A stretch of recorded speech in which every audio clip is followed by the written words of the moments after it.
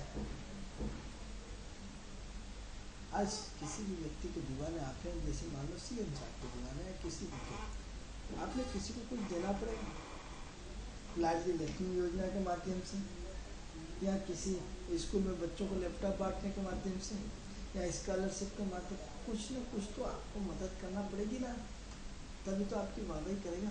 क्यों एक बेटा अपने पिता और माँ की वाहवाही करता है? क्योंकि माता और पिता से उसको देने के अलावा कुछ नहीं करते।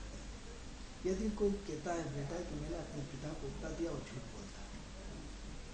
यदि कोई बेटा नहीं कहता है कि मैंने माँ को इतना दिया, सब झूठ बोलता है। क्योंकि जितना दिया है उससे करोड़ों अरबों गुना उसने लिया है। एक बाप अपनी मेहनत से पूरा रात और दिन दुख कष्ट उठा करके, खुद नखा करके अपने बेटे को पढ़ाता है, अपने बेटे की परवरिश करता है, अपने बेटे को कहाँ से कहाँ देखना चाहता है। उसके बाद नतीजा क्या होता है? उसकी शादी हो जाती है, उसके बाप की बेइज्जती करता है, माँ की बेइज्जती करता है। उसके बाद भी माँ बाप अपने हंसते हुए उस दर्द को पी लेते हैं, और पीते पीते पीते पूरी जिंदगी को निकाल देते हैं सिर्फ उस बेटे के स्नेह। एक बाप कौन? सूर्य। एक पिता कौन? सूर्य। सूर्य के पास क्या है? पिता क्या करता है? जीवन भर त्याग के अलावा कुछ नहीं करता। यदि भगवान ने वृद्धावस्था नहीं बनाई होती तो शायद वो बेटे के आगे भी नहीं झुकता, जीवन भर मरते दम तक देता। जब उसकी सहायता इसलिए देता है कि उसके हाथ पे छीन हो जाता है, वृद्ध हो जाता है, उसकी ताकत खत्म हो जाती है, उसके पास एनर्जी नहीं बचती, तब आके मजबूर होकर बेटे को। वरना जब तक सांसों में सांसें रहती, किसी की मदद नहीं लेता है। तो प्रश्न ये उठता है मित्रों कि हम सूर्य जो है, इतना पिता का कार्य कि पिता जीवन भर देता है, तो हम सूर्य के थ्रू हम अपना कितना सूर्य ठीक करना चाहते हैं? आप किसी की मदद करके देखिए, इससे आपका सूर्य तो ठीक होगा, लेकिन आत्मा को संतुष्टि मिलती है।